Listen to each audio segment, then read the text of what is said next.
What's good, YouTube? It's your boy Pro Winston here. As most of y'all know, WCQs is now over. And last week, we found out the 6 players that was going to Las Vegas to compete in the World Championship. I tried my best to be one of those 6 people again, just like last year, but I just lost on the bubble last round. As most of y'all know, a lot of people with an X2-1 record made it. A lot of people with an X1-2 made it, but I was unfortunately not one of them. I decided to play Spellcasters after talking to some of my friends. I felt like Dragons just wasn't me, and I practiced since February with the Spellcaster deck, Prophecy deck, before the Judgments came out, and after the Judgments came out, I played with it briefly, and I just enjoyed the concept of it. And I decided to play with the deck that gave me the most responsive answer to the format. I picked the deck that had the best odds in opening a good hand. The Prophecy deck, mathematically speaking, has a high chance of opening anything you want because most of the deck is ran in 3s. So most of the tournament you will either get a blue boy, or a Judgment, or a Secrets, or a Master. That's what you needed. And unfortunately, most people did not get that, but a lot of people did. Let me tell you what I played round 1 through 11. Round 1, I played Evil Swarms. I 2-0'd the deck. It was a very good match, and the guy had Imperial Iron Wall out and made my fate dead. But unfortunately, they did not know that I was playing Phoenix Wing Blast. So that kind of helped me out with the main deck answers game 1. And game 2, I just had Shockmaster out very early. Most of y'all might say how I make Shockmaster, but Shockmaster probably was MVP for me this whole weekend. Round 2, I played SpellBooks. That was my epic round 2 match that everyone's talking about, and as you know, I got a tie in that match. Round 3, I played Dragons. I lost. I don't know if I was upset that I wasn't drawing anything, but that game I drew nothing. Probability was not on my side, but that was one hell of a dragon deck that guy had. It wasn't like the others. Unfortunately, he did not top, but let me tell you, it didn't seem like he was playing all the conventional stuff that everyone else was playing, so I guess he will be prepared after the ban list arrives. Round 4, I played Dragons and I 2-0'd the deck very quick. Round 5, I played Evil Swarms and I 2-0'd that deck again. Round 6, I played Dragons and I 2-0'd that. Round 7, I played Spellbooks, and that game went into, that match went into a 3rd game that I won just because I had Spellbook of Power. A very, very good card. Very detrimental when you have a Kycoo on the field. Round 8, I played Dragons. After getting eradicated, DNA surgery, and Curse of the Forbidden Spell, I still won. Why? Because I did Summon the Monk, Kycoo, Shockmaster, Attack, Called Monsters, game. You know? Then I went home, aka hotel, and I rested up. When I came back the second day, I had to play round 9. Round 9, I played against a Spellbook deck that has Spell Absorption. If y'all do not know what that magic card is, that magic card simply states, if a spell card is activated, you gain 500 life points. In a mirror match, that is very crazy. You want to know how much life points he gained? 6,000 on top of the 8,000 he had, leaving him with a total of Gorilla Biscuits, you know? But I kept on attacking him with Summon the Monk and Kycoo, which later turned into Summon the Monk, Kycoo, another Kycoo, and Blue Boy. I made Shockmaster eventually, and I just called out Magics, and he did lose again. Game 2, I just spent very, very fast. I used the Judgments on his turn to stop him from even activating anything. When he did activate stuff, he gave me enough power to come back virtually unstoppable in a way because of all my side deck options, all the magic cards I had in my hand. Thus far, I can use some of them to get any level 4 on my deck to just abuse the game. And as long as I brought out Kycoo against him, I virtually won because he couldn't stop the Phoenix Wing Blast to put back his traps or his Kycoos. Round 10, I played against the Dragon deck. Game 1 took forever. Game 1 took forever and he won. Game 2, he had DNA surgery on me.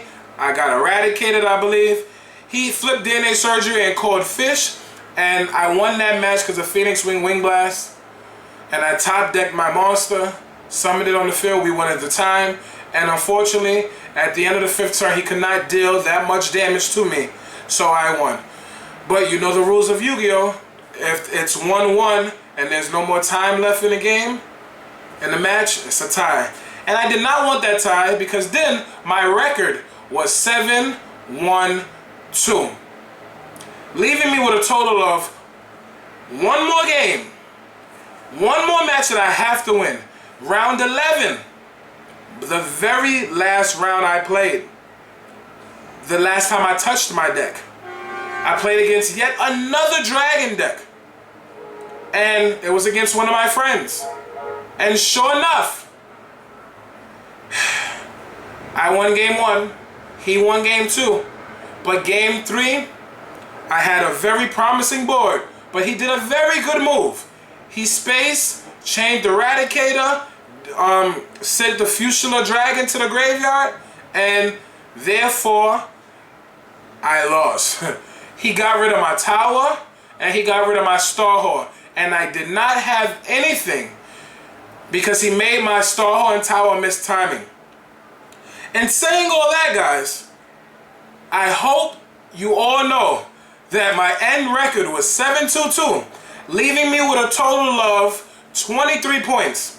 If I would have won any one of my games, my matches, I would have topped. Because 26 points did make top 64, but I lost on the bubble. And I have never lost on the bubble like that before. But to tell you the truth, guys, it felt very good. It felt very good to lose on the bubble because I learned something.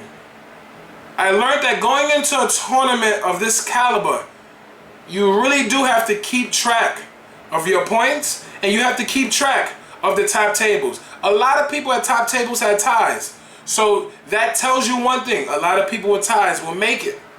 There wasn't that much solid games as in X2s and X1s. No, it was a lot of X11s and X01s, you know, and all those things.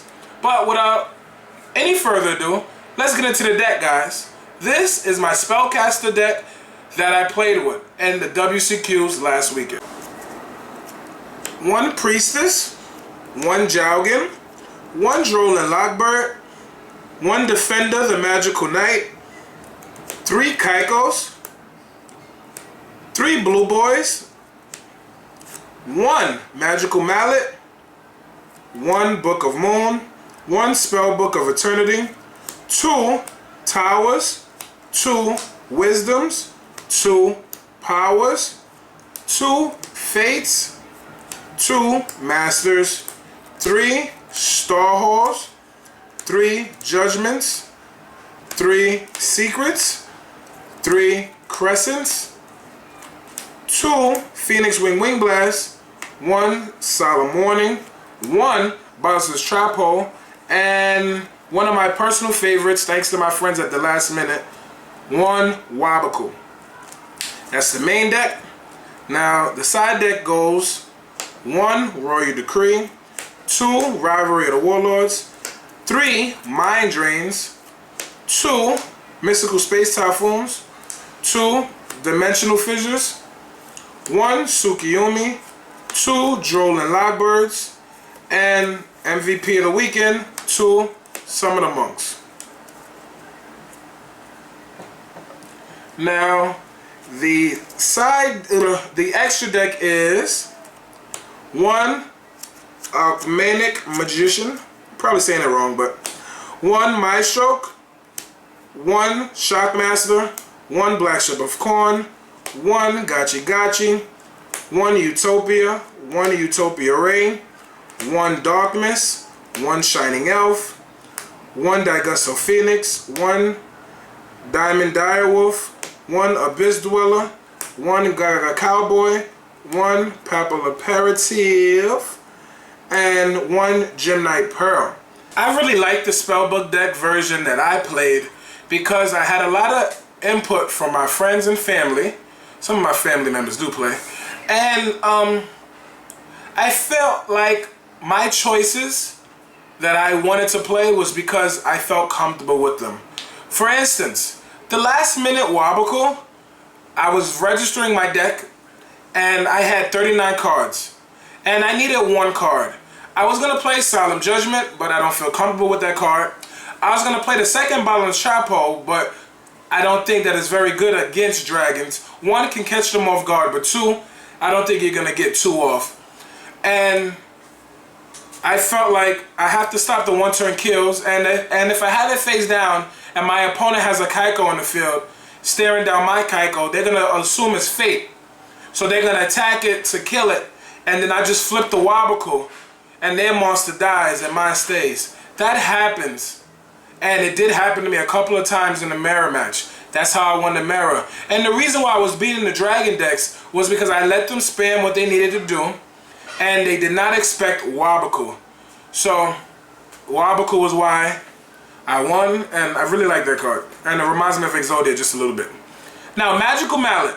I have to thank my friend. As most of y'all know, Emilio played the deck. Emiliano. And, sorry if I'm saying your name wrong, bro. He sent me his deck list after he came in 5th place in their nationals. And he was explaining to me why it was good. I tested his version, and I tested a lot of other people's versions. I did not like the reload that much because I felt like I wasn't going to get eradicated. Because in order for the opponent to get eradicated, they have to set up a lot. And I felt like if I always had an answer to their back rows, like Fate or Phoenix Wing Blast, their eradicator would be useless, which it was. So I played 1 Magical Mallet because I knew for a fact that I was going to play Summon the Monk in the side deck. I knew for a fact that I would draw Jalgan because of my bad luck. And I knew for a fact that 1 Magical Mallet couldn't hurt that much. 1 Magical Mallet paired with Judgment is very good. You know, I think personally 3 is just a lot, especially if you're going into a tournament full of DDVs and DNA surgeries and all these crazy lunatic people that swear that Spellbook is the second coming and all that stuff. You know, yeah, these are what I was hearing throughout the tournament. So that's why I only played 1 Magical Mallet. Now, let me talk about Summon the Monk. Summon the Monk, I give all credit to Chris Campbell and Andrew. Andrew Parler and Chris Campbell goes to one of the locals that I go to, Clausen's Corner, up in Scarsdale, New York.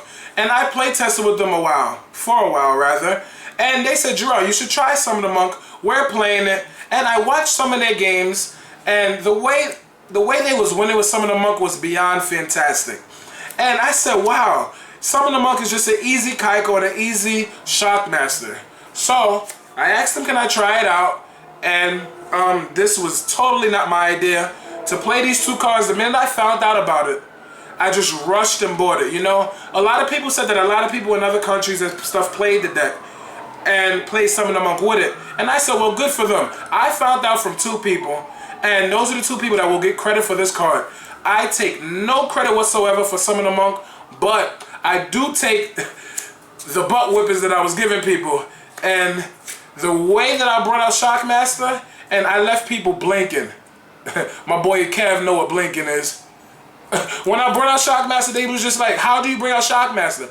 People was walking by and they saw Shockmaster on the field, and they was just amazed. So yeah, and Shockmaster is a very easy answer to decks like Rogue decks that main deck Thunder King. It's very good. Now, there's always at every WCQ or Nationals, there's always 1 card that nobody has that you have to go and rush and try to get because all the other good and pro players decided that they want to play it. Last year was Catapult Turtle in the Dragon deck. The year before, I believe it was Needle Sealing or whatever. But this year, and for the Spellcaster matchup at least, it was Defender, the Magical Knight. This card right here, let me read it to you actually. When this card is normal summon, place one spell counter on it, max 1. Once per turn, if a face-up Spellcaster monster on the field will be destroyed, you can remove one spell counter from a card you control for each of those monsters instead. I think that's phenomenal. After a Judgment play, you can just bring this out if you drew the Kycoo or if you drew the Jalgan, and you can remove the counters off your Starhawk. I find that phenomenal, guys. Like, do you know how many times I got Darkhold and one person Needle Sealing to me? But luckily I had this. So, yeah, guys, there's always one card that everyone rushes to go get. The card was like a quarter. Then I probably traded mines, but I probably traded for mines. But one of my friends bought theirs for $8. They're crazy. They're bugging. Guys, that's my Spellcaster deck. I hope you all enjoyed it. Please leave your comments below. Like or dislike the video by all means. Let me know how you feel about the video. I have a lot more time on my hands now. I'm not preparing for any events. All I have to do is work and make TCG videos. So now I have a lot more time to dedicate to YouTube. My next video, guys, will be one that will very much open your eyes to a whole new way of YugiTubing. I would like to give a shout out to one of my friends, but that will be a whole video in itself. Guys, you already know, if it's not pro, it got to go. Deuces.